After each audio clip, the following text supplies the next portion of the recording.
The neon lights of Al Raif City, the most advanced private metropolis in the world, shimmered against the rain-slicked pavement. Officer Miller, a veteran cop who thought he owned these streets, pulled over a sleek black SUV. When the driver, a black woman named Zara, stepped out, Miller didn't see her credentials, he only saw a target. He barked, "You're in the wrong neighborhood, girl." And when she reached for her ID, he struck her across the face with his baton. Little did he know he wasn't just hitting a civilian, he was hitting Commander Zara Vance, the hand-picked police chief of the entire city. And watching the whole scene through a 4K drone was the city's founder, Khalid al-Raif, who whispered, "In 10 minutes Miller will realize that in my city, no one is above the truth. But damn, before continuing, please indicate in the comments which city you are assisting from." Under the hazy orange glow of downtown Atlanta's skyline, the streets pulsed with restless energy, taxis honking, nightclubs vibrating, the scent of gasoline mixing with rain. The city never truly slept, it simply shifted masks. Officer Grant Mallory leaned against his patrol car, chewing gum with the kind of arrogance that grows from unearned power. His uniform was crisp, his smirk sharper. "Another night, another paycheck," he muttered to his partner, Officer Jace Henson, who barely looked up from scrolling through his phone. A sleek black SUV glided to a stop outside a closed boutique, tinted, spotless, humming quietly like wealth itself. Grant's eyes narrowed. "That's not local," he said, straightening. "Let's check it out." From the driver's seat stepped Naomi Ellison, a tall black woman in a navy suit, confidence radiating from every precise step. Her calm demeanor contrasted the chaos around her. Her presence didn't demand attention, it commanded it. Grant's tone shifted immediately. "Ma'am, you can't park here. This isn't a playground for people with fancy cars." Naomi turned, keys in hand. "I'm aware of where I am, officer. I'll only be a moment." He stepped closer. "You'll be wherever I tell you to be." Her eyes flicked to his badge, Mallory G., then back to his face. "I'd advise you to lower your tone." "Advise me?" He barked a laugh. "Lady, this isn't your boardroom. Around here you listen." Jace shifted uneasily but said nothing. Grant's hand brushed his holster, a gesture meant to remind everyone of hierarchy. Naomi's voice dropped to steel. "You're escalating for no reason. Don't make this worse." Grant took another step. "Too close, too proud. Don't tell me what to do." And before anyone could breathe, his fist struck her jaw. The sound cracked through the humid night like a gunshot. Naomi's head turned slightly, not in pain but in disbelief. Her hand brushed her cheek, slow, deliberate. She didn't scream. She didn't strike back. She simply adjusted her blazer and stared at him, her expression calm, almost sorrowful. "You just made the biggest mistake of your career," a voice boomed from across the street, deep, accented, full of restrained power. "Officer Mallory, step away from her. Now." Grant spun around. From the shadows emerged Aleem Zafar, the Arab billionaire CEO whose foundation funded half of Atlanta's justice reform. His tailored suit caught the light like armor. His presence commanded silence. Naomi exhaled slowly, the faintest relief in her eyes. "Mr. Zafar," she said softly, "I see your timing hasn't changed." Aleem nodded once. "I came to witness the department's first night under new leadership. Seems I arrived just in time." Grant frowned, confused.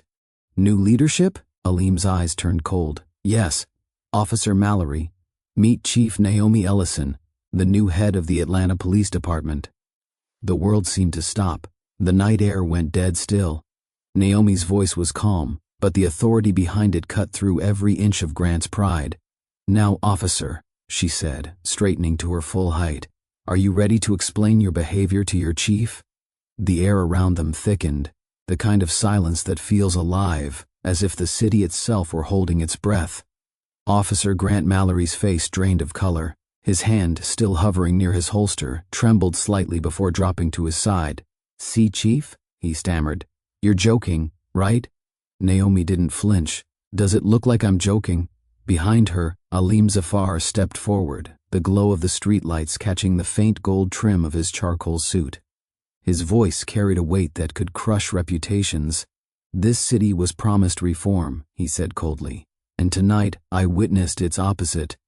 Jace Henson, Grant's partner, took a cautious step back, eyes darting between them. Sir, this was a misunderstanding. Alim's gaze snapped to him. A misunderstanding is a misplaced word. This, he gestured toward Naomi's bruised jaw, is corruption of the soul. Naomi brushed her hair aside, keeping her composure. Officer Mallory, she said, her tone sharp but not raised, you've just assaulted your superior. That alone is grounds for immediate suspension and arrest. Grant's voice cracked. You don't even, Alim cut in, his accent deepening with anger. Can't what? Enforce the law? You think the law exists only for the powerful? By now, pedestrians had gathered. Someone pulled out a phone recording the scene, lights flashing, whispers rising. Wait, Grant said, panicking. She didn't identify herself. How was I supposed to know? Naomi's voice sliced through him like quiet thunder. You didn't ask. You decided. Grant froze, her words hitting harder than his own punch had minutes ago. Alim looked to Naomi. Chief Ellison, how would you like to proceed? She met his gaze. The billionaire who had quietly rebuilt the city's police systems, funded retraining programs, and installed accountability networks in precincts across the state. The man whose influence ran deeper than politics. By the book, she replied. No special treatment, no exceptions. If I let this pass, I become part of the same disease I came here to cure. A murmur of agreement rippled through the small crowd. The bystanders, ordinary citizens who'd once feared the badge, were watching justice breathe in real time. Grant's defiance cracked into desperation. Come on, Chief. I didn't mean. Naomi raised her hand. Enough. Her eyes softened, not out of mercy but resolve. You will be processed, you will be investigated, and you will be judged, not by me, but by the same system you once used to break others. Two officers approached, hesitating as they reached for Grant's arms. He resisted weakly, then gave in. The cuffs clicked, echoing like punctuation at the end of an era. As he was led to the squad car, cameras from passing civilians caught every second. His face, his fear, the reversal of power he never saw coming. When the car door slammed shut, Alim turned to Naomi. You handled that with grace. Most men mistake for weakness, he said quietly. She looked at him, the faintest sadness in her expression. Grace isn't weakness, Mr. Zafar. It's control, the kind I had to learn long before I earned this badge. Alim nodded slowly. And that's why I chose you. Atlanta doesn't need another enforcer. It needs a mirror, someone who forces it to see itself. Naomi exhaled, finally letting the tension in her shoulders ease. Then let's start reflecting. As they stood beneath the humming streetlight, the world around them began to shift. Within hours, the footage would explode online, ignite protests, divide opinions, and summon every eye of power, both political and corporate, toward the Arab billionaire's city. Because Alim Zafar didn't just witness injustice, he used it as the spark to rebuild empires, and tonight, the fire had only begun. By dawn, Atlanta was no longer quiet. The video, less than 2 minutes long, had already crossed 5 million views on social media. The clip opened with Officer Grant Mallory's fist swinging, followed by Naomi's calm, devastating words. You didn't ask, you decided. #Justice for the Chief trended within hours. The city's skyline, once symbols of finance and luxury, now reflected the digital wildfire of outrage, shame, and awakening. In the penthouse of the Zafar Dominion Tower, Alim Zafar stood before a wall of glass, overlooking the sleeping city that now trembled under the truth. The early sunlight carved his silhouette, sharp, commanding, yet contemplative. Him, his assistant, Lena Albari, read updates off a tablet. Sir, major outlets are picking up the story. CNN, Reuters, Al Jazeera. The mayor's office just requested a closed meeting this afternoon. Alim's jaw tightened. And the police union? They've gone defensive, claiming protocol confusion. He smirked. Protocol doesn't bruise faces. Lena hesitated, glancing up. Chief Ellison's holding a press briefing in 2 hours. She's not hiding. She never does, Alim murmured. That's why she's dangerous to them. He turned away from the window, buttoning his jacket. The room smelled of oud and dark roast coffee. Power and patience blended perfectly. Across the city, Naomi Ellison sat in her modest home kitchen, not in uniform, just a woman in silence. A cold compress rested against her cheek. Her reflection in the mug before her was tired but steady. Her phone buzzed non-stop, messages from other officers, journalists, even victims of old cases now writing thank you. Then a new message flashed on her screen. From Alim Zafar. Subject, truth doesn't wait for comfort. Naomi sighed softly. She knew what that meant. Alim wanted to move fast, push reforms, use this momentum before the system buried it under paperwork and politics. But she also knew what came next, retaliation. From inside her own department. Her second-in-command, Captain Rory Dane, entered without knocking, a veteran officer with graying hair and a politician's smile. "Chief," he greeted coolly, "the press wants blood, the mayor wants calm, and the union wants your head." Naomi looked up slowly. "And what do you want, Captain?" He shrugged, leaning against the counter. "Stability. You're poking too many giants, and not everyone likes being told the empire has cracks." She set her mug down deliberately. "Empires don't crumble because of truth, Rory. They crumble because of denial." Before he could respond, her phone rang. Alim again. She answered. "Chief Ellison," his voice carried calm steel. "The council meeting is set for 3. I'll have a car for you." "I'm not hiding behind tinted glass, Mr. Zafar," she replied. "If they want to question my integrity, they can do it face to face. That's precisely why I want you there," he said. "Power respects presence, and fear respects composure." Naomi hesitated. "You make it sound like a game." "It isn't," Alim said quietly. "It's a battlefield. You don't win by shouting louder. You win by staying unshaken." The line went silent for a moment before she whispered, "Then I'll see you at 3. That afternoon, the conference hall inside Zafar Dominion headquarters became the stage. Reporters flooded in, lights flashing, cameras ready. The mayor's entourage tried to control the narrative, but Alim Zafar had already set the tone. He stood beside Naomi as she faced the press. Two figures who couldn't have been more different, yet strangely aligned. One, an Arab billionaire whose influence spanned continents. The other, a black woman who rose through every wall the system built.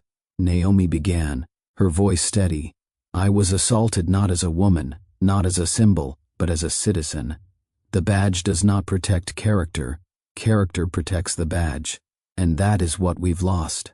The room fell silent. Cameras clicked. Breaths were held. Then Alim spoke, each word deliberate. "Justice is not a currency for the privileged. It is the debt every society owes its people. And I intend to collect it, starting today." A thunder of applause erupted.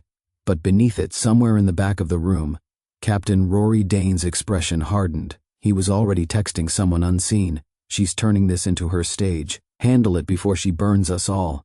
The seeds of retaliation had begun. By nightfall, the storm had changed its shape. What had begun as public outrage was now becoming something darker, quieter, orchestrated. 1,000 online accounts began circulating Naomi's old personnel files, out-of-context quotes, even manipulated photos. Words like unstable, militant, unfit for command began floating through comment sections and news tickers. But behind the chaos, someone was pulling the strings. In a smoky downtown bar reserved for off-duty officers, Captain Rory Dane sat at a back table, his tie loosened, his expression grim. Across from him was Deputy Commissioner Louis Brandt, a man whose handshake could end careers or build them. "She's getting too much attention," Brandt muttered, stirring his drink. "The mayor's office is nervous. The donors are calling me personally. Zafar's name is everywhere." Rory leaned back, eyes cold. "Let her shine for a week. Then we'll remind the city who she really is." Brandt smirked. "You have something?" Rory slid a small flash drive across the table. "Internal disciplinary reports. Some are real, some adjusted. Enough to make her look unstable. The rest will come from the right blogs." Brandt took it, pocketing it like contraband. "You realize if this backfires, Zafar will tear this city apart." Rory's lips curved into a faint smile. "That's why we'll make it look like he planted it." Meanwhile, on the other side of the city, inside a dimly lit private office overlooking the skyline, Alim Zafar watched the early reports surface. Lena Albari entered, her face pale, Sir, someone's leaking the chief's records, and, she hesitated, your name's being tied to it. They're calling it a power grab. Alim's hands tightened around the edge of the desk. They're using the same script they used on me years ago in Riyadh, he said quietly. When truth became too expensive, they sold lies instead. Lena swallowed hard. Should we go public? Deny everything? Alim shook his head slowly. No. Let them write their stories. The truth burns brighter when surrounded by smoke. Naomi, meanwhile, was feeling the full weight of the storm. In her office, the blinds half drawn, she sat in the dark as her phone lit up again and again. Journalists, officers, even her sister. The headlines were merciless. Police chief linked to billionaire influence, power couple or corruption duo. Her friend and media advisor, Tasha Verne, burst in holding her tablet. Naomi, we can't stay quiet. If you don't answer now, this becomes fact by morning. Naomi looked up slowly. You think they care about truth, Tasha? They care about noise. They want me to flinch, to look guilty. So what are you going to do? Tasha asked. Naomi stood, straightening her blazer, her bruised cheek now a fading scar. I'm going to walk into the precinct tomorrow morning. Not with guards, not with cameras. Alone. Tasha blinked. That's suicide. They'll devour you. Naomi's lips curled into something between exhaustion and defiance. Then let them choke on honesty. The next morning, Naomi walked through the heavy glass doors of the Atlanta police headquarters. Conversations halted. Dozens of eyes followed her, some pitying, some hostile. Captain Rory stood near the hallway, his smirk barely restrained. Chief, he said with mock respect. Quite the press week, huh? You and your billionaire friend really made headlines. Naomi didn't break stride. Enjoy the spotlight while it lasts, Captain. When the lights turn, shadows always reveal themselves. She entered her office to find her computer already locked out. A warning message blinked. Access revoked. Under internal review. Her phone buzzed almost instantly. Alim Zafar, they've begun. She stared out the window, the city glittering below, so alive and so unaware. Then we begin too, she whispered. That evening, Alim received her call. They want a war, Naomi said. Alim's voice was calm, but something dark flickered underneath. Then we'll give them one. But on our terms. Clean, legal, and public. He looked out at the skyline, the call still open. Because the last time someone framed me, he murmured, I built an empire over their ashes, and this time, Atlanta would witness it. The following week, Atlanta became a chessboard. Every headline, every whisper, every leaked document was a carefully placed piece. And at the center of it all stood two players, one moving in daylight, the other cloaked in power's shadows. At sunrise, Alim Zafar arrived at his private command floor, a fusion of glass, concrete, and silence. His operations analyst, Rafiq Dawood, was already waiting beside a curved digital wall showing hundreds of live feeds, data points, and trending analytics. They've gone deep, sir, Rafiq said, his tone grave. The leak network is coordinated. Police insiders, a few political aides, and... He hesitated. Corporate media ties through the Harrington Group. Alim raised an eyebrow. The same group I outbid for the East Side development contract? Yes, sir. They're still bitter about losing the deal to your foundation. Alim exhaled slowly, eyes narrowing. Then bitterness is their motive, and power is mine. He turned toward the skyline, the rising sun slicing gold across the horizon. Rafiq, build me a map. Names, movements, timestamps. I want every shadow labeled, yes, Mr. Zafar. Across the city, in her temporary office at the Public Integrity Unit, Naomi Ellison prepared for her internal hearing. Her access had been cut, her files seized, and half her department refused to speak to her. Still, she moved like a storm. Calm on the surface, roaring underneath. Her lawyer, Elliot Vance, handed her a folder. They're claiming an old case file you handled was falsified. They've even forged your signature. Naomi flipped through the papers, her expression unreadable. Who signed the review authorization? Captain Rory Dane. She almost smiled. Of course he did. Elliot sighed. Naomi, I've seen witch hunts before, but this... They're building a theater. You're the performance. She looked up. Then we'll rewrite the script. Meanwhile, Alim's private intelligence team had begun its silent counterattack. In a darkened suite at the Dominion Tower, Lena Albari monitored data flows on her screen. Sudden movements of encrypted files, hidden payments, routed through shell companies. "Sir," she called softly, "there's a $300,000 transfer from Harrington Media to an anonymous account, traced back to a precinct server." Alim's jaw clenched. "And the name on that server?" Lena hesitated. "Captain Rory Dane." Alim's lips curved. Not in victory, but in recognition. They've overplayed their hand. He picked up the phone. "Schedule a live press conference. Tomorrow morning. I'll address the city, not as a businessman, but as a citizen who's had enough of bought truth." "Understood," Lena said. "And Naomi?" Alim paused for a moment. His tone softened. "Tell her to hold steady. The ground's about to shift beneath them." That night, Naomi sat alone in her apartment, scrolling through messages. Half of them hate, the other half praise. Then came one from an unknown number. "Look in your trash bin outside. They left something for you." Her heart tightened. She slipped on her coat, stepped into the cold night, and walked down the narrow alley behind her building. There, beneath the dim yellow light, was a sealed envelope resting atop the trash can lid. Inside was a photo, a candid shot of her and Alim taken weeks earlier, laughing together at a charity event. Attached was a note written in block letters, "Conflict of interest, equal determination." She felt her pulse throb in her throat. Someone had been watching. Someone wanted this personal.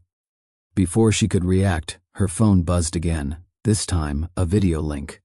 She tapped it open. Security footage, grainy. It showed a woman entering a locked evidence room. The timestamp matched one of Naomi's ongoing cases, but the woman's face was hers. Her eyes widened in disbelief. "That's not me," she whispered. "A fabricated video. Deepfake. Professionally done. Enough to destroy her credibility in a single broadcast." At that same moment, across town, Alim stood on his rooftop terrace, overlooking the glittering city below. Rafik approached quietly, holding a tablet. "They're going to release the fake footage at dawn, sir," he said. "Anonymous drop to all major networks. Once it's public, Chief Ellison's career is finished." Alim looked toward the horizon. Silent, steady. "Then we'll destroy their illusion before sunrise." "How?" Rafik asked. Alim's eyes gleamed with a rare fury. "By showing them what happens when truth belongs to someone who can afford to own it." He turned to his assistant. "Tell every outlet in the city. The Arab billionaire's coming to speak. And this time, I won't be polite." The night wind shifted, carrying with it the weight of something inevitable. Justice in its most unrelenting form. The next morning dawned not with sunlight, but with sirens. Atlanta's skyline shimmered under a thin veil of fog as news vans and drones gathered outside Zafar Dominion Tower. Reporters jostled for a position, the air crackling with anticipation. Something monumental was coming. Everyone could feel it. Inside, Alim Zafar adjusted the cuffs of his immaculate navy suit. His reflection in the mirror was calm, but his eyes held the quiet fire of a man ready for war. Behind him, Lena Albari and Rafik Dawood coordinated final preparations. "Feeds are live to 47 countries, Rafik said. "Every major outlet's tuned in." Alim nodded. "Good. Let the truth travel faster than their lies." Lena's phone buzzed. An incoming message from Naomi Ellison. She glanced at it, her breath catching. "Sir, the video went live an hour ago. The fake one." Alim turned slowly, his tone low but lethal. "And what's the public reaction?" "Divided," she said softly. "Half the city believes it. The other half doesn't know what to believe anymore." Alim exhaled deeply, straightened his tie, and whispered, "Then today, they'll know." The broadcast began at 9 a.m. sharp. Alim walked onto the marble stage of the tower's atrium. A grand hall flooded with natural light, the city's skyline framed behind him. The world watched as he approached the podium, a billionaire standing not in a boardroom, but on moral ground. "Good morning," he began, his voice smooth yet heavy with conviction. "My name is Alim Zafar. For years I've watched this city sell its conscience piece by piece, traded between politics, money, and silence." He paused, letting the words hang. Camera zoomed closer. Yesterday, someone attempted to destroy the reputation of Chief Naomi Ellison, a woman whose courage threatened those who thrive in the dark. They forged evidence, doctored footage, and called it justice. But justice has never been a friend of liars. A murmur ran through the audience. Reporters scribbled furiously. I built my fortune by exposing systems that preyed on the weak, Aleem continued. And today, I will expose yours. He raised his hand. Rafiq tapped a command into his tablet, and the massive lead wall behind Aleem flickered to life. On screen appeared a cascade of files, encrypted transfers, hidden emails, corporate memos linking Captain Rory Dane, Deputy Commissioner Louis Brandt, and Harrington Media Group. Each document unfolded like a weapon. Gasps filled the hall.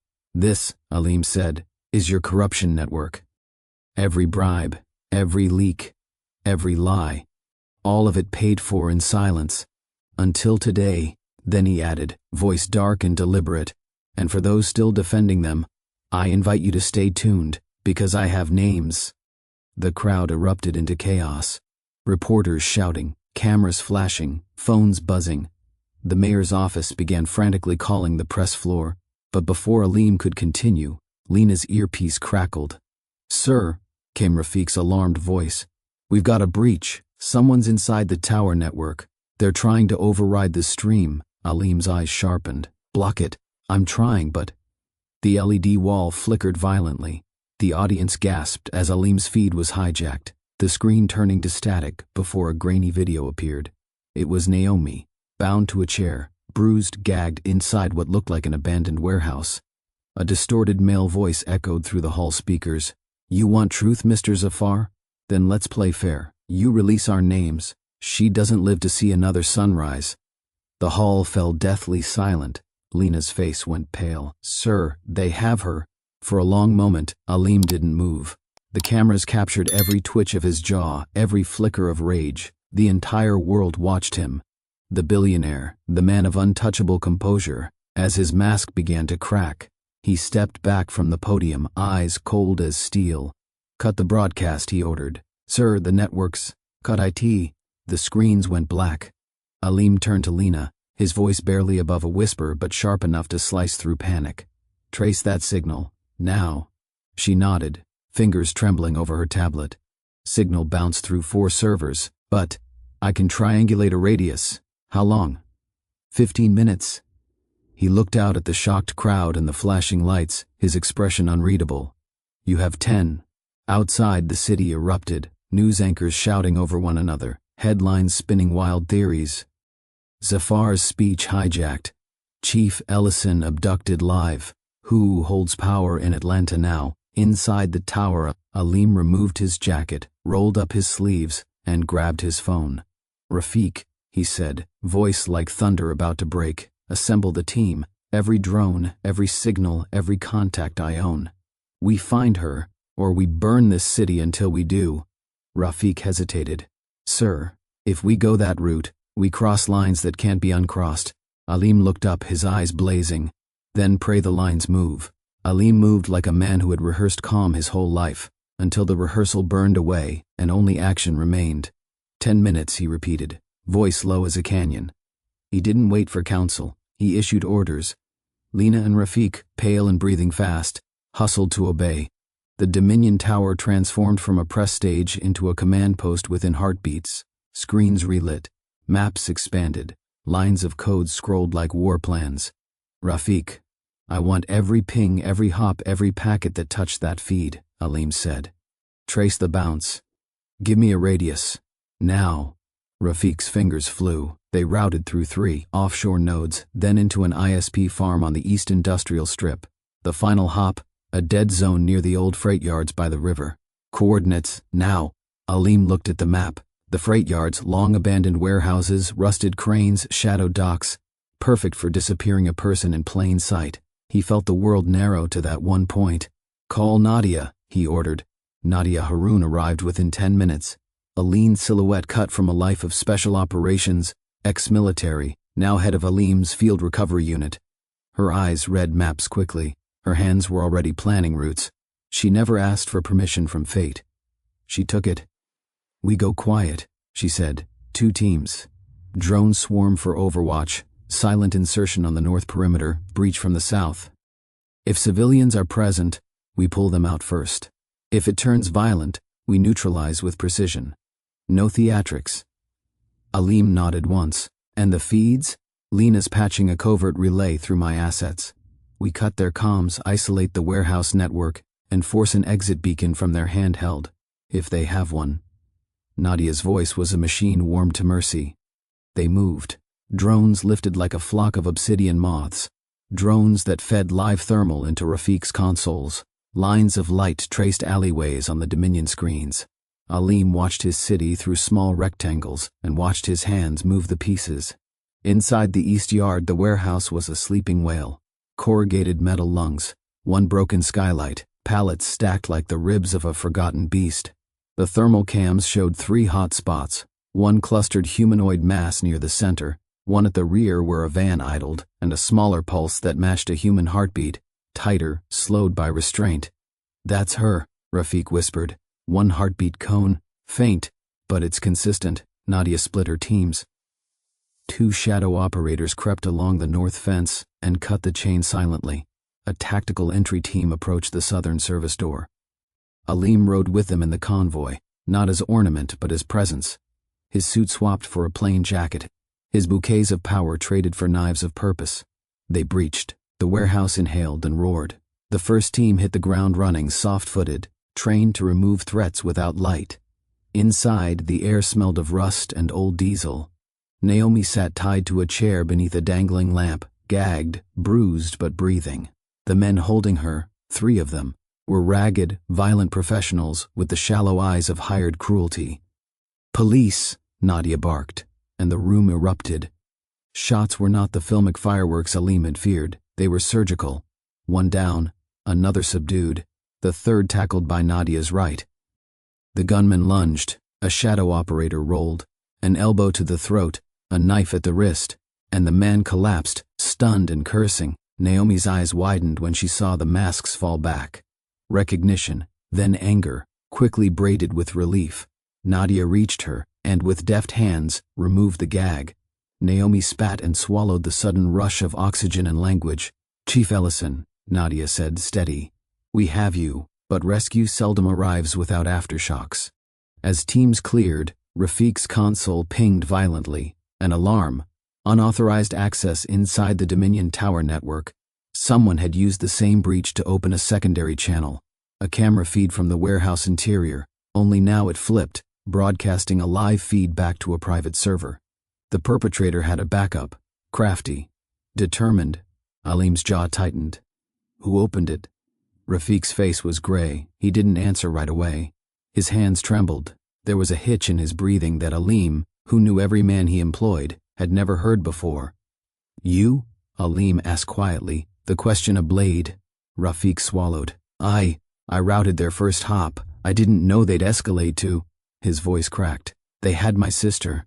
The room narrowed. Nadia's eyes flicked to Rafiq with hard, immediate suspicion. "Who?" Rafiq's confession came like a wound exposed to air. "Captain Dane. He threatened her in Atlanta. He said if I didn't open a conduit for a minute, 1 minute, they'd make it look like I'd been compromised, and he'd make sure my sister couldn't find work anywhere. I was desperate. The weight of betrayal landed in the space like a boulder. Alim felt the betrayal not just as an executive, but as a man who had once trusted loyalty more than suspicion. Around them, medics tended bruises. Naomi, steadying herself, listened with an expression split between anger and the weary calculation of a leader who'd seen soldiers fall for lesser reasons. "You gave them a back door?" Nadia asked. Her voice did not shout, it simply stated the fact. Rafiq's shoulders collapsed. "I gave them a seed, not a forest. I thought I could close it before anything happened. I swore I could protect my family, but they took her anyway as leverage. When they moved to take Naomi, they used the path I'd opened. I'm sorry." Alim's silence stretched, then compressed. That inward lattice of his life, trust, power, influence, had a crack. He could crush Rafiq in a heartbeat, ruin the man who'd failed him. He could. But 2 things pulsed louder. the immediate need to find every last accomplice, and the knowledge that vengeance within the team would be the very corruption they fought.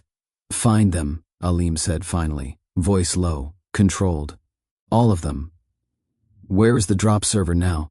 Rafiq zeroed in, fingers wholly in their urgency. They pushed it to a throwaway in a shipping container by Pier 12. "It'll self-destruct if pinged. I can get control, but I need a node out there to link it physically before it dies." "Then we move," Nadia said. Now, they raced to Pier 12. The container lay among many, a steel coffin half drowned in dawn mist. Aleem watched Nadia's team move. 2 men stealth across the ridge. One clambered atop the container, seized a vent, and slid himself inside through a rusted hatch. The world outside was sleep-thin. Inside the container, a single laptop breathed like a sleeping animal, a red cursor waiting. Rafiq crawled in on his knees, his face set. He jimmied the latch, palms raw, fingers bloodless from Code War. He touched the keyboard. The server's counter ticked down 30 seconds, 20, 10. "Rafiq," now Aleem said. He dove his hands into keys, a rain of commands. The server blinked, attempted to encrypt, attempted to erase, but Rafiq wrestled the process until the files spilled open. Names, bank transfers, chain of command, notes tying Captain Dane to Harrington Media and to a shell company that laundered payments to mercenaries. It was an ugly ledger, all the way to the top. At 6 seconds, the server tried a kill sequence. Rafiq hit one last override and the screen went dark. The files copied to their secure drive. They had the smoking gun, but the cost was immediate. As they made for the exit, the container's door slammed, a mercenary ambush. Gunfire staccato. Aleem moved like someone who had practiced death and rebuked it. A bullet grazed Rafiq's thigh. He fell. Nadia returned fire and sprinted in, dragging him free. 2 attackers subdued. One escaped into the fog. Outside, sirens answered like a second truth. Naomi, standing shivering, watched as men she didn't know wrapped Rafiq's wound. He tasted the salt of blood and the sour of shame. "You'll face a hearing," Naomi said later, her voice flat but not cruel. "You betrayed trust." Rafiq's eyes, ringed with exhaustion, met hers. "I also helped save you." He coughed, a small dry sound. "I couldn't live with it if I hadn't atoned." Aleem stood a short distance away, feeling every motion as if it was happening to the city itself. He put a hand on Rafiq's shoulder. Not to comfort the betrayal, but to steady a man who might yet be useful, redeemed. "You will be judged," Aleem said, "but this city will see the whole ledger. We will take these files to the public. We will show them where the rot grew. We will start with Rory Dane and Brandt. We will not stop until every payee confesses." Naomi looked at Aleem, gratitude and steel braided. "You could have let me be collateral." Aleem's gaze scraped the horizon. "I could have let an injustice slide, and then I would have owned the next one. No more."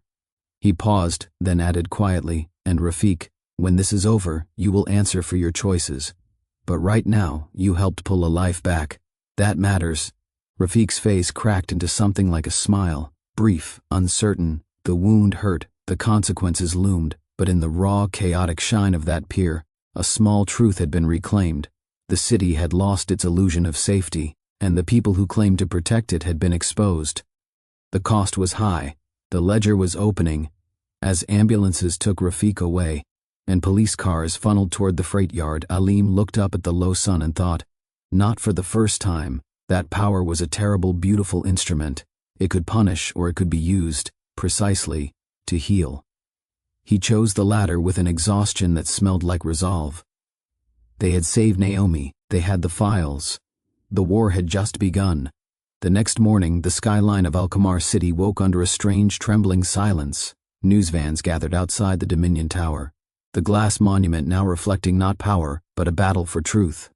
The people whispered of what had happened, the abduction of their police chief, the betrayal within the city's cyber veins, and the name whispered with awe and disbelief, Aleem Zaidan, the Arab billionaire CEO, who stood against corruption. Inside the tower, Aleem watched the sunrise bleed through the mist. His reflection stared back at him, older, heavier but sharper. Every scar of the night before carved new definition into his purpose. Beside him, Naomi Ellison stood in a fresh uniform, bruised but proud, her badge glinting like a vow renewed. "They're calling it a coup," she said quietly. "It was," Aleem replied. "But not against government, against silence." Naomi turned to face him. "And what now? You release those files, you'll make enemies of every elite that built this city." Aleem's gaze didn't waver.